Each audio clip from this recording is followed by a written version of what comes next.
Women's History Month, and a self-proclaimed historian is leading the way. We'll talk with her next on Getting Answers. Today is March 1st, which means it's the start of Women's History Month. Here in the Bay Area and across the country, events will be happening all month long, celebrating the vital role of women in American history.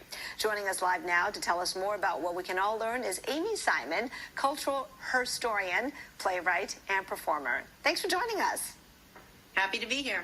All right, Amy, you are a designated women's history expert. The Women's Media Center's resource, shesource.org, founded by Jane Fonda, Robin Morgan, and Gloria Steinem. First of all, that's a whole lot of strong women power there. But you tell us, how did this month-long celebration come about? How did it evolve?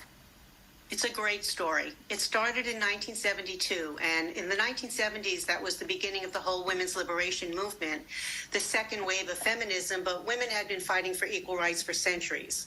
But in 1972, Molly McGregor was a social studies teacher here in Los Angeles, and a boy came up to her in her class and asked her, "What is the women's movement?"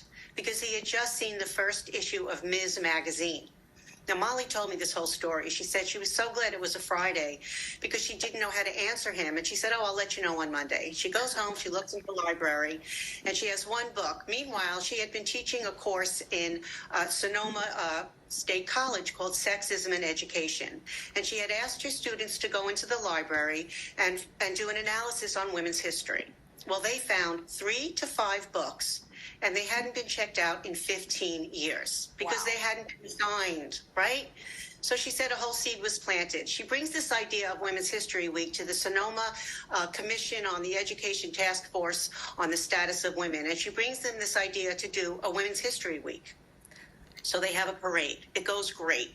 They do it again the next year. She gets a bunch of publicity, and she gets invited to the Sarah Lawrence Institute in New York, headed by Gerda Lerner. Gerda Lerner was this major women's history icon. She created the first women's history program for colleges. The first one was in San Diego. I studied women's history in the 1970s in college, thanks to Gerda Lerner.